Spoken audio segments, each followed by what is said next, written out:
Hello, everybody. Welcome to our virtual meeting space for today. My name is Anna Topchi, and I'm the coordinator of community programs in the School of Visual Art and Design at the University of South Carolina. Today's program, sponsored by the School of Visual Art and Design and University Libraries, will consist of a presentation by Asmaa Walton, founder of the Black Art Library, and will be followed by a conversation and question and answer session with our audience. You may type questions in the chat box or wait to ask them at the end of the presentation. We will be recording today's event for our archives and website.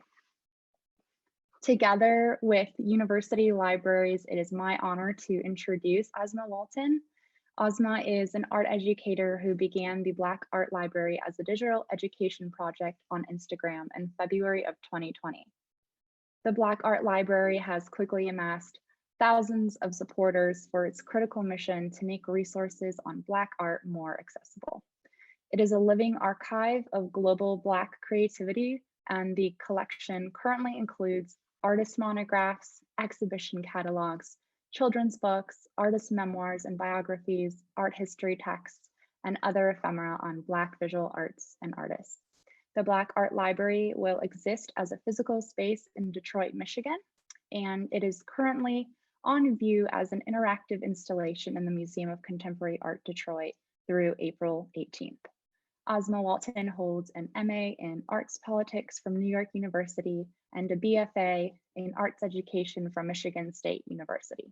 She was the inaugural KeyBank Fellow at the Toledo Museum of Art and the 2019-2020 Romar Bearden Graduate Museum Fellow at the St. Louis Art Museum. Thank you so much for being with us here today, Asmaa. We're so delighted to have you speak with us here at UofSC. Thank you for the introduction. I'm really excited to be here virtually with you all, so I can just share about the Black Art Library, kind of how it's gotten started and kind of really how it has gotten to where it is now. It's really kind of an everyday kind of growing process, but I'm really excited to be able to kind of share a little bit of it with you and maybe give you a little behind the scenes information about like what it actually takes for me to be able to build this collection up. So I have a little presentation, not really, it's just photos, and it's just going to help me kind of talk through different points of the library. So give me a second to share my screen.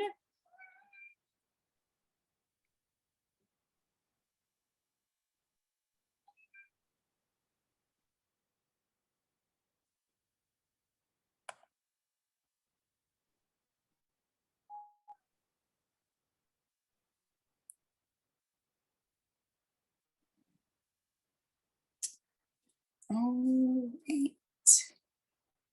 So I don't think you guys are going to be able to see me while I am presenting.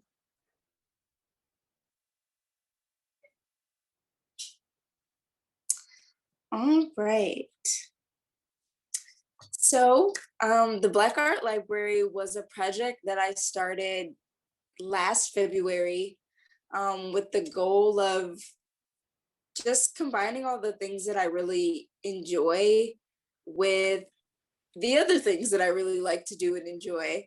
And it really came out of just an interest I had for always trying to get kind of my peers interested in art in some capacity.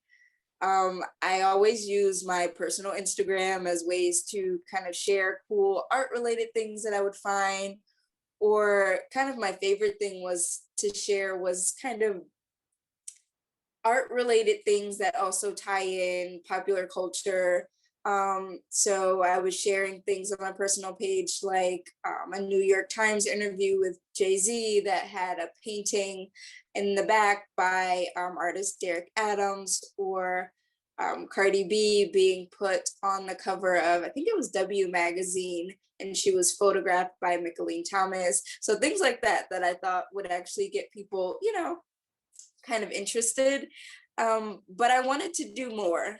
And kind of the idea came to me. I don't remember even how I got the idea to do it, but I knew that I was going to collect art books and they were going to be about Black artists. And that was really the only thing that I knew. So I just started an Instagram account and decided that I would just post photos of what I was collecting as I was doing it, so people could kind of see into the process of me building this collection. So when I started the project, majority of the books came from my personal collection. So the 5 books that are on the left, those are actually books that I have, collected on my own, that either were gifts from people. I actually think 2 of those books were birthday gifts from friends. One of them I received while working at the Toledo Museum of Art, and I think 2 of the other ones I had bought on my own. So I decided that those were actually going to start the Black Art Library. And then the 2 other books were my first actual purchases for the library. The first one, so the real first purchase, is the orange book that is at the top, and it is Buford Delaney, A Retrospective. And it is a catalog from his 1978 retrospective at the Studio Museum in Harlem. And I was really excited to find it. I bought it for $50 on A-Books. And honestly, that was a really great price for it, because to me, it basically looks brand new to be from 1978. So that was the first real purchase for the library. And the second was a really small catalog from a university exhibition on artist Barbara Chase-Raboud. And I found that one. I think I also paid $50 for it, but it was really rare because there weren't a lot of prints of it. It's really small, actually. But it's really exciting to think back to how the collection actually started. So I kind of continued through the pandemic doing this project, and more people were actually drawn to what I was doing because, we were all stuck inside. A lot of people were on their phones or looking for different ways that they could learn, or kind of different information that they could engage with. And a lot of people were finding the Black Art Library on Instagram, and they were sharing it with their friends. And, it was just it started to pick up steam a little bit, maybe around May. So I didn't actually get like 1,000 followers on the account until June, I believe. So people were, getting really excited about it. And a few months in, I actually kind of put out a call for, if you want to donate something, I have a wish list and you can go on here and send it to me to help me build the collection. And I was super surprised because people were actually supporting the project. I was really just taken aback that people were that interested and kind of, invested in something that I was doing. And it was just exciting, and it made me want to just continue on. So I started to meet a lot of really cool people. So this project is, it's a project for the community, which also means I need help from the community. So I was, meeting a lot of people virtually. I was being connected to people that might have books. Museums and galleries were reaching out because they wanted to send me things. So it was really exciting to see the support that I was getting, because without the support of other people, I would not have been able to keep this project going. And a little after that time, I decided that maybe I should try to get some financial help. I thought I would do a fundraiser to help me raise some money for books and to kind of put some money away for a physical space for the library. And because up until that point, I had been paying for all of the books out of pocket, besides the donations that I was getting. So I put it out there, and I actually, as of, I think about 2 weeks in, I had raised at least like $5,000, and I was just super, super surprised. And it was just really exciting to kind of keep that going. And I felt like that, the momentum wasn't towards the end, like there was still a lot that could be done with this project in this year. And a really cool opportunity came my way shortly before I moved back to Detroit. And a local artist, his name is Tony Rave, he approached me and suggested that I show the Black Art Library at his home, which is a space that he intends to use for Black artists, and it's called the 48-Hour Complex. But it is a house in an area of Detroit. And he said, yeah, it's empty. You can pick a weekend that you want to do it and go right ahead. So I picked a weekend in the end of September. I bought those large bookshelves on Facebook Marketplace. I actually bought 3 of them for like $250. They have wheels and everything, so it was really exciting purchase. And I also bought 2 of those really large tables that are like right in front of where I'm standing in the photo for I think like $75. So that was my setup. That was like my furniture for the library. There was a really large backyard, so people could, grab a book, spend some time kind of in that space.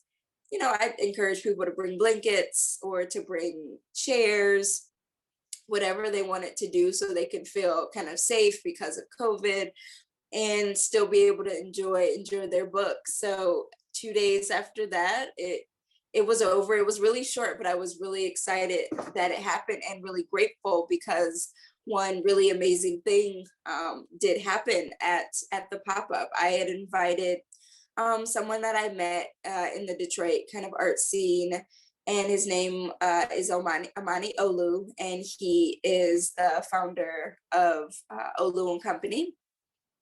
And I met him because his company is in charge of and responsible for Detroit Art Week.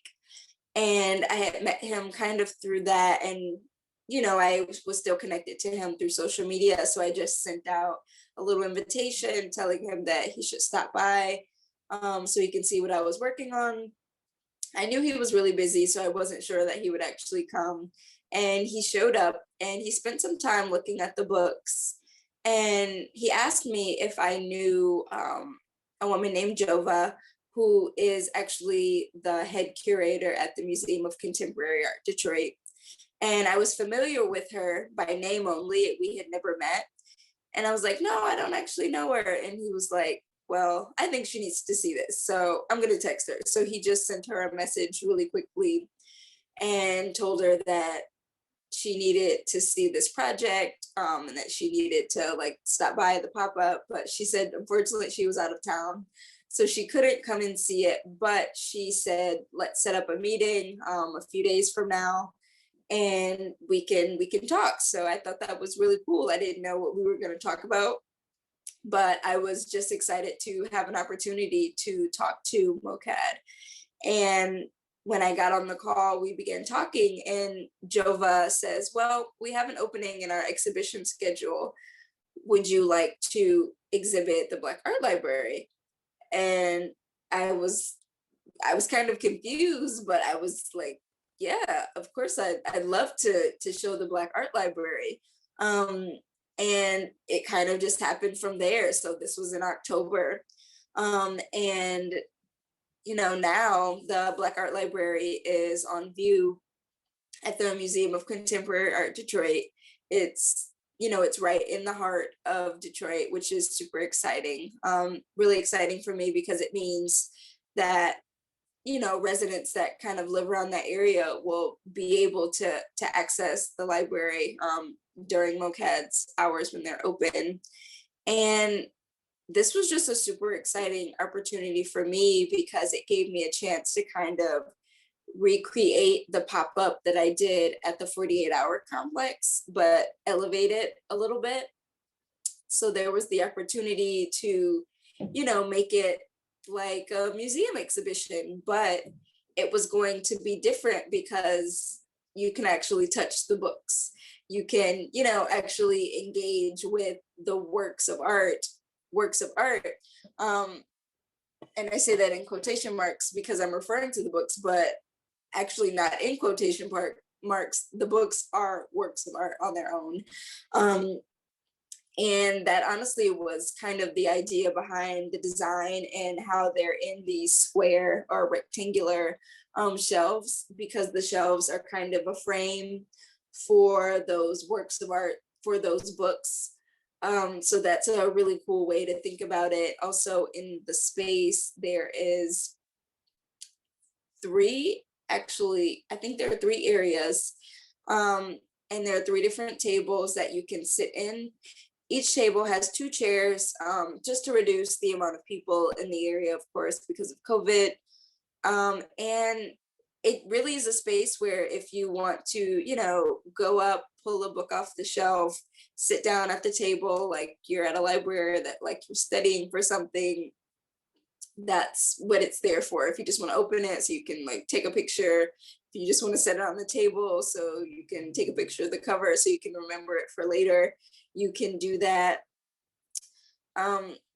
It was a really interesting kind of process for me getting prepared for the exhibition, because all of the books were in separate places because I live in a studio apartment. So all of the books could not fit with me.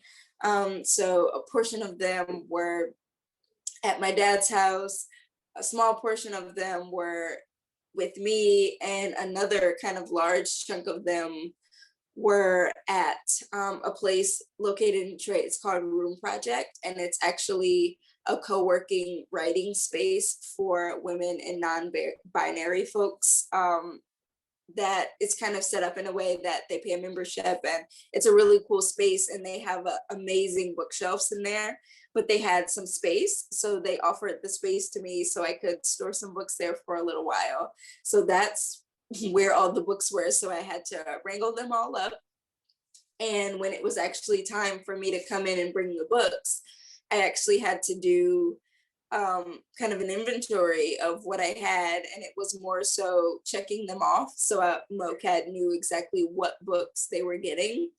And it was really cool because I actually got a pretty accurate count of how many books I had, which it was kind of hard for me to keep up with. I usually do use an app on my phone to scan in the ISBN numbers and keep catalog data of the books. It's an app that I found that's super helpful that allows me to do that. But a lot of times there were books that I missed. There were things that just weren't with me and I didn't even think about cataloging it. So I had to kind of check off everything that I had. And I think the count was about 390-ish, but I've also bought a good 10, 15 books actually since the exhibition is open. So at this point, I know it's over 400 books, which is super exciting. So I had collected 400 books in 1 year with the help of donations from others and monetary donations. So I can actually get some of these books, and some of these books are, they're really hard to get, and they're really just, the average person isn't going to have $150 to pay for this rare kind of art book that they think that they want.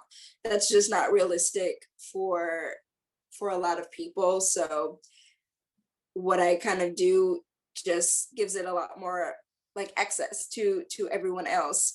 And this is the end of the presentation, so I'm gonna come back so you guys can actually see me.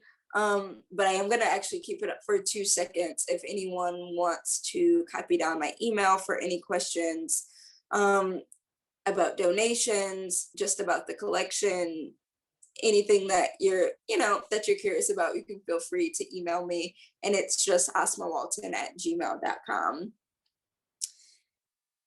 All right.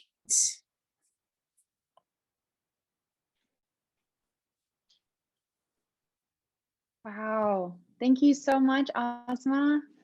I really loved hearing about the community aspect to your project, and you describing that it is run by the community in a way through the donations, right? And then for the community, And I'm really excited to see where it goes. And even though it's been in existence for such a short time, I think it's really like influencing how um, we can, I don't know, connect with each other during this time. Um, and yeah, I'm just really excited. And I hope that you raise all of the funds that you need to open a more permanent space. And I am excited about being able to open a physical space in the future, but I'm perfectly okay with that not happening for a few years, because I also see a really wonderful opportunity to share the library a little more. For example, it's being shown at MoCAD right now, but maybe after MoCAD, it can go somewhere else in Detroit. A different organization or community center or art gallery might want to have it up for some time, or even maybe somewhere out of state is interested in having the library there for a short time so people can actually see it in their communities. I think it's really helpful to be able to spread and share the project as much as possible before, giving it roots in a one particular place, because after it's there, it's like, okay, you can only come here to see the collection. Of course, also in the future, I'd love to digitize as much of the collection as possible, but copyright is going to be a very huge issue on that. So I don't even want to think about that right now. Yeah, I can imagine that's super difficult. One question I had for you before I open it up to the audience here is, could you speak a little bit more about the reasons you got into making the Black Art Library and maybe the accessibility issue with accessing art, Black visual art? Yeah, so I studied art education in undergrad, which means I had to take a little bit of everything, including art history classes. Um, and one of the classes that I chose was contemporary art. I think I maybe learned about one Black artist in my contemporary art class. I had kind of been exposed to art kind of my whole life. It actually wasn't something that I thought I would go into as a career. When I was about 4, my mom started to work at the Detroit Institute of Art. So I actually was always in the museum, but not really as a visitor. It was more so as, all right, I'm her daughter and I want to go sit at her computer while she's at work and play video games, and that be that. I didn't spend a lot of times in the galleries at all, but once I left culinary school, which I decided I didn't like after high school, I went to Michigan State, and it took me a few majors, but I found art education and I really enjoyed it. And in that one art history course that I was learning, I didn't really learn about any Black artists, but at that time I was just like, well, there's only so much time in the semester. There's not enough time to teach more, whatever. I didn't really think too much into it. But once I got to, I think, grad school, I kind of sort of started to learn a little bit more about like contemporary Black artists, like the artists that were working right now in different capacities, especially because I was in New York. So all the professors are in an art department. I was in Tisch. So, the arts are all kind of mixed out through that university. So I was learning about a lot of artists there. But really my own interest in art kind of came from spending time at seeing some cool exhibitions. So my mom always makes sure that I go to art exhibitions, especially when the DIA would have really good ones. She made sure I would always go see them. And then still, even like in my adult life, she'll like drag me, because sometimes it's like, I don't feel like going to a museum because I can't just go. I was like, I need to actually look and be engaged in the work. So I started to kind of learn a little bit more about artists kind of that way, and started to do my own research. So really everything that I learned about Black art, Black visual art, came from kind of doing my own Googles and finding everything on my own. And I realized that you know, I don't think that that's the way that that should be. That information should be a little more available. Going through public school, I didn't have any art classes, not visual arts classes, so no painting or ceramics or anything in that realm. We did have performing arts, which was a really great thing to have. But I learned in undergrad that my peers in high school, they had art history, they had ceramics, like they had actual kilns at school. And I was just like, wow, like I didn't even realize that this was a thing. And I thought about, well, if there were some of these art history classes in Detroit public high schools, I'm sure they would be teaching about some Black artists, considering that Detroit is an 80% Black city. I just feel like that would have to be the case. And think about how many more students might have, figured out that they were interested in art or were interested in figuring out different paths in the arts, because there are so many other things that you can do. You don't learn about being a curator. That's not a job that someone teaches you about when you're young. I feel like now people are just getting familiar with that term and what that actually means. So I just really started to think about all the kind of what ifs if different things existed in the school systems and in even the higher learning institutions.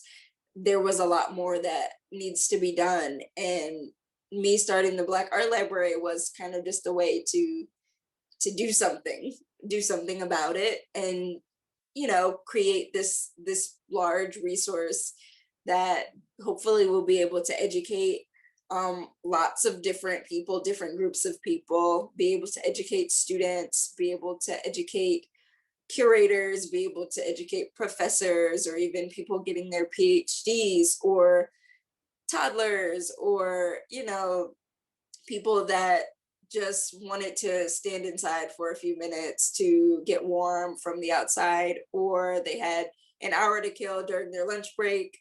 I don't really care what brings you to the library. And I think that that's not really why I'm doing it. I'm putting everything together and letting everyone do with it what they would like. You can do whatever you want with the information. You can open the book, never think about that artist again.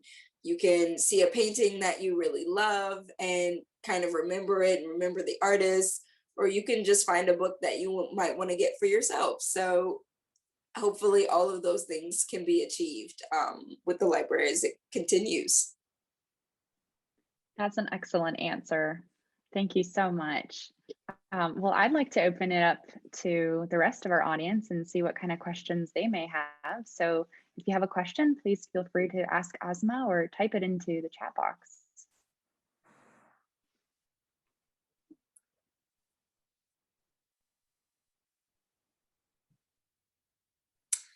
All right. So my first question is, do I have an ultimate goal that I want to reach with the library? I think the ultimate goal for me really, I feel like I have my ultimate, I guess my goals are kind of tiered. I guess the ultimate goal would be the physical space and the inventory of books to fill it. That's the ultimate goal, and that's, for me, that's something that I know is coming. I don't know when exactly, but I know that it's something that is coming for the project. So I kind of try to stay in the present with what I'm doing with the work, because I know there's a lot more that can happen in the future with it. So I'm really trying to enjoy the process and make sure I'm being really mindful, and also recording everything and archiving the actual process of me doing this, because I realize that that's a super important thing as well. Okay, second question. What do you see for the Black Art Library's content in the future? Are you considering adding any mediums like films, audio, etc.? Yes, actually, I started to collect non-books. more so recently, I guess, within the last few months.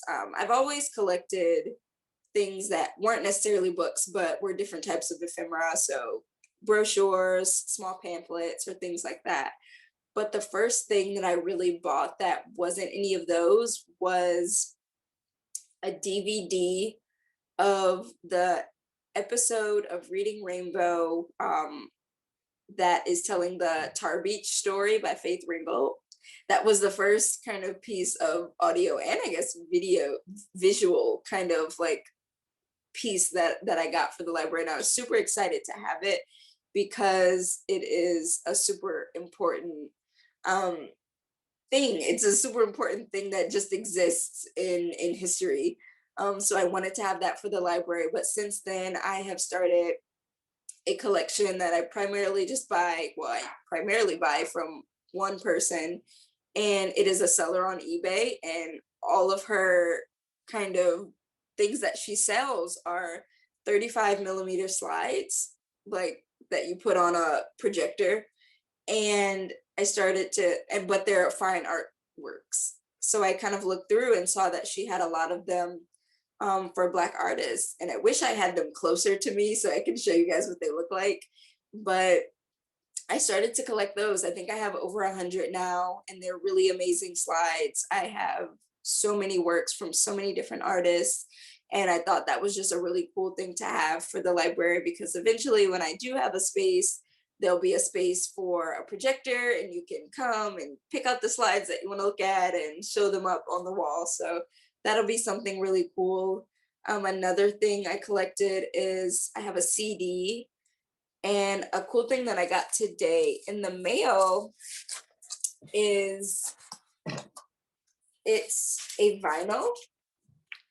So the vinyl is from the artist Sasha Bala Self, and she kind of created this vinyl from audio of herself talking about her latest exhibition. And it is currently up in actually, I think it just closed, but it was at a gallery in New York. And I love her work. She's really kind of a new artist. I just really loved everything about her work. And I saw the vinyl and I thought this would be a really cool thing to have for the library. And I was trying to buy it, but I couldn't figure out the shipping because it was only doing pickup, and I was really confused. So I emailed them, and they kind of instructed me on how to fix it. And I was like, okay. But I think when I sent them the email, I told them why I was buying it, because I wanted to have it for the library. And I wasn't sure if it was pickup only, but I was asking if there was any way that they could, just ship it to me, because I was doing it for a particular reason. And they responded and told me how to do it. And then they actually followed up a few minutes later with another email. And they said, actually, she wants to just donate this to the Black Art Library. So we're just going to mail it to you. And I was super excited because, one, I love her. And it was really cool that she thought what I was doing was exciting and important enough to donate this vinyl, because this vinyl cost $100, and I was prepared to get it for the library, but it's really nice that she was able to get it for me. And I also have a t-shirt in the collection as well, and it is from kind of a conceptual art piece by William L. Pope. And it is called The Black Factory, and it kind of was like a traveling conceptual exhibition. It was on a truck, and he had staff working with him, and they all had on these like yellow t-shirts that say Black Factory, and they have some like text on the back. And someone said like, hey, I have like an unworn one of these shirts. Would you like it, like, for the library? And I was like, of course. So I've started to actually collect other things besides books, and those things are actually making me really excited, like all of those cool things that I'm able to find, because it's a larger conversation than just books. I'm trying to kind of catalog as much Black visual art history as possible. Yeah, that's really exciting. I'm going to help out and read the remainder of the questions. So Thank you. I know you're messing around there with that. Yeah, so the next question is, thank you for the presentation. Have there been any significant challenges you faced throughout this project? So one of the challenges, honestly, I think the biggest challenge for me so far just has been, I guess, space. So being able to actually store all of the books um, has kind of been, I guess, the biggest thing. 'Cause as I kind of explained to you guys, they were all kind of scattered through different places. And even now, I'm like, I'm not really sure where all 400 of those books are going to go when the MoCAD exhibition closes in April. So that's kind of a constant thing because I also want to make sure the books are safe and not somewhere that they can get wet and not just sitting in boxes. Actually, I was at MoCAD today and I was talking to one of their staff, and he was saying, like, honestly, the safest place for these books to be is actually out like where they are right now in MoCAD, like in a pristine kind of area that, you know, they're on display, they're actually not just collecting dust, people are moving them around a little bit. So space is definitely a thing. I don't really know what I'm going to do with them. That's why I'm just going to try to keep them moving and rotating as much as possible. Yeah, and I imagine space is going to be an interesting thing when you have like other things that aren't books, right? That you can't kind of put on a shelf. So like t-shirts and maybe fragile things. Exactly. Yeah. Gonna need a big building. Okay. Yeah, I know. We got to get you that building. We'll get you one soon, hopefully. We'll contribute. The next question is, do you see yourself expanding outside of Detroit and sending your library to other places around the US? I would love to be able to send the library somewhere else. I've I would be really excited to, this is just one example of one place that I would really like for it to go. I think it would be really cool if the library could be seen in LA.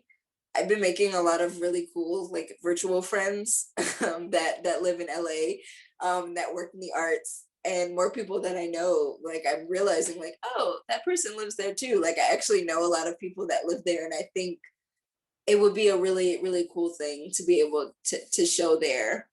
So that's like my dream place. But I also, it would be really cool if it could go to Chicago or even New York or really anywhere.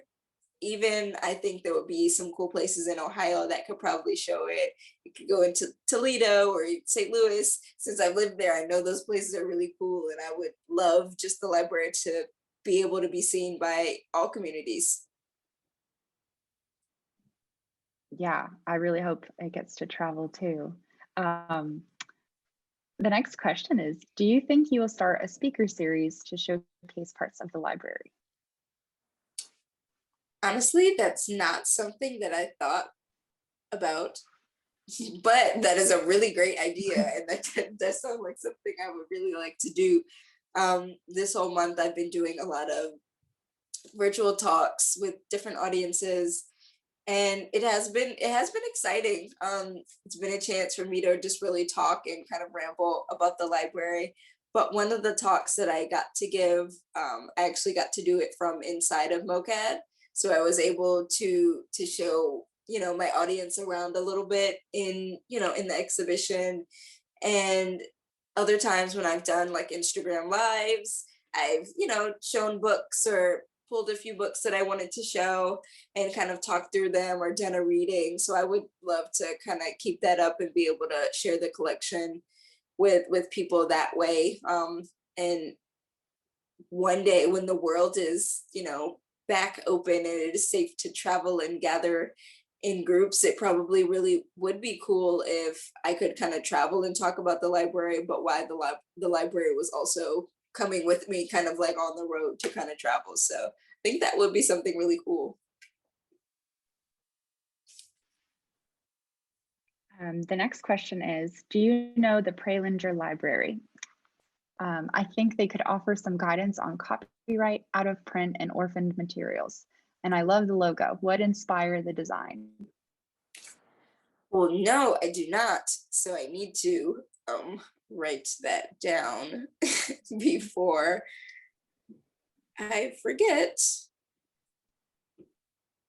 because I definitely want to look that up, because I know that's something that I'm really serious about kind of thinking about. Um, okay.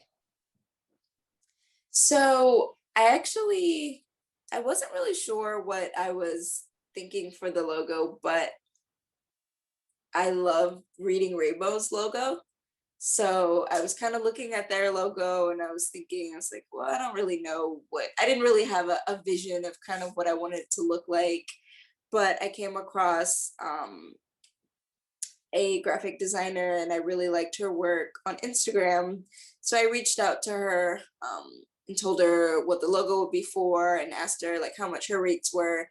And she responded and she said, well, I'll make it for you for free, and just let me know some things that you're interested in. So I sent her some photos of some of her past work that she had done. She does some really cool things with text and kind of bubble-ish letters.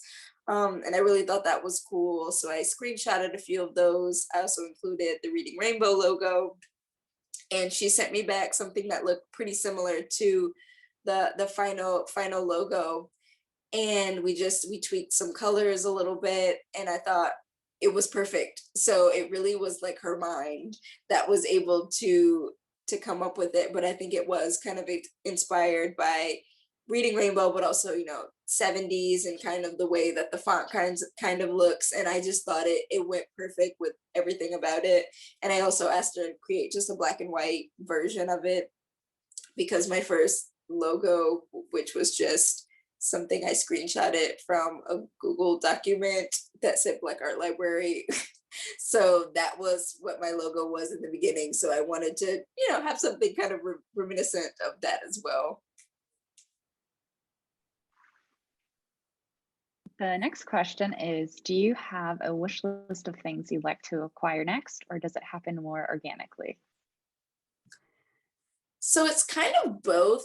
I always have a wish list somewhere, and most of the books that are on my wish list are usually ones that are newer publications that might be coming out like soon, like might not be out yet. And I don't really shop from that list unless I think about it, or unless I realize like, oh, I need that book, I need to get that. Otherwise, it's kind of organic. I'm just usually like on my phone.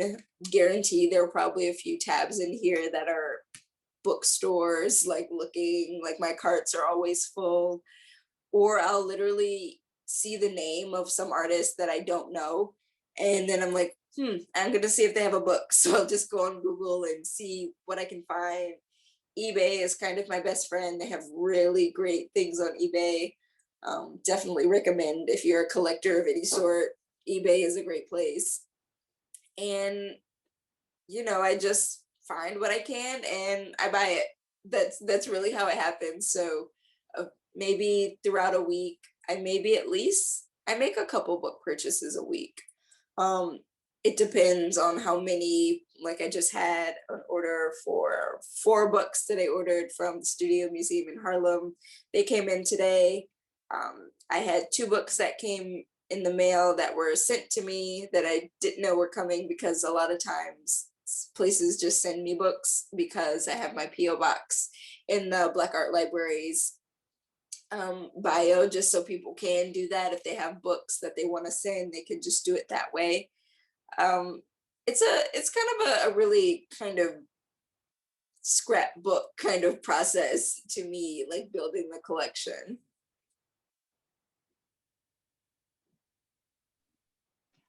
Since I've been following the project, I loved seeing you kind of post a photo of the new books that you would get like periodically. And yeah, it always made me so happy to see them coming into like to the library's collection. And I wanted to just touch on something that you mentioned earlier, or the question about a speaker series.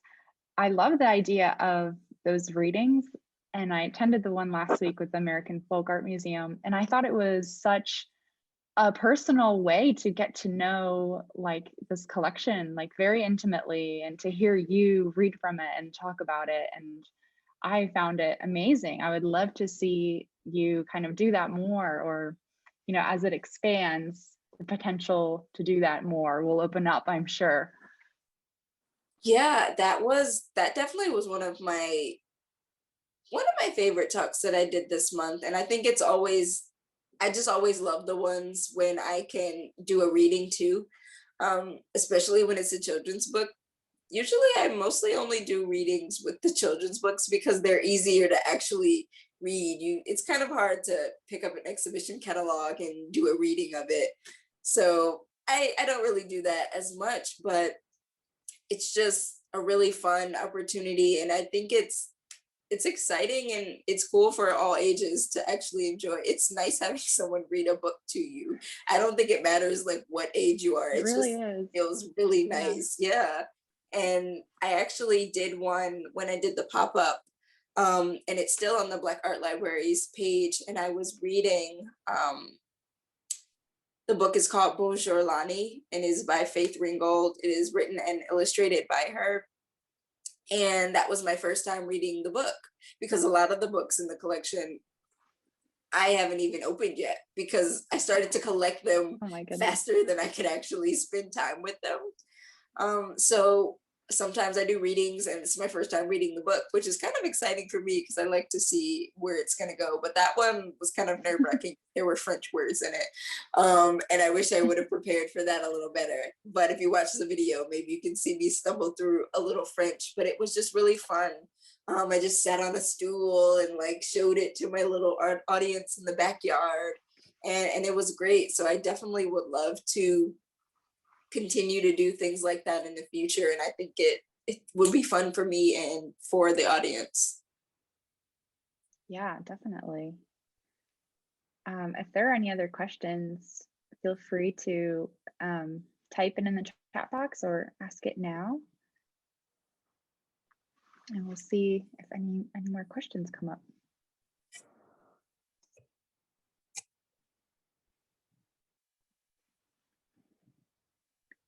Doesn't look like any are coming up.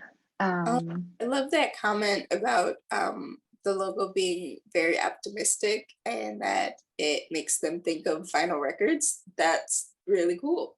I just like that it kind of gives that feel because I kind of agree.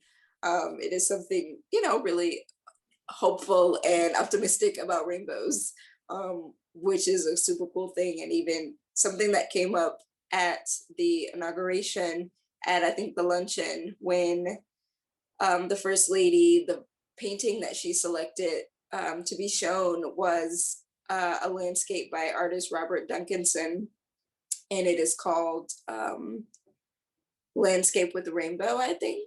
And it is just a beautiful landscape shown with the rainbow. And she said she chose it because it kind of could show some optimism and kind of hope for the future of our country. And he was the first Black artist to ever be chosen for that. And he was actually working during the 20th century, in the early 20, actually in the 19th century is when he was working. So that was a really exciting thing.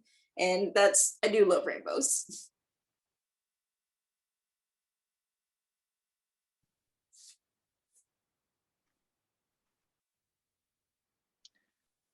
Well, awesome. We're just about at time here.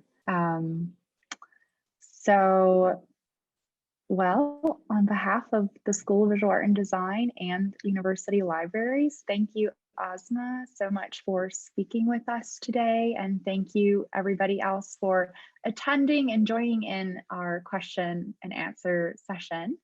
And I wish you all a good and healthy week ahead. And please follow the Black Art Library on Instagram to keep up with all of Asmaa's projects and see where the Black Art Library goes in the near future. Yeah, thank you guys so much. Really happy that I could be here to speak to you all today. And yeah, follow the Black Art Library to stay up to date on everything related to the Black Art Library. And I hope everyone has a really good evening.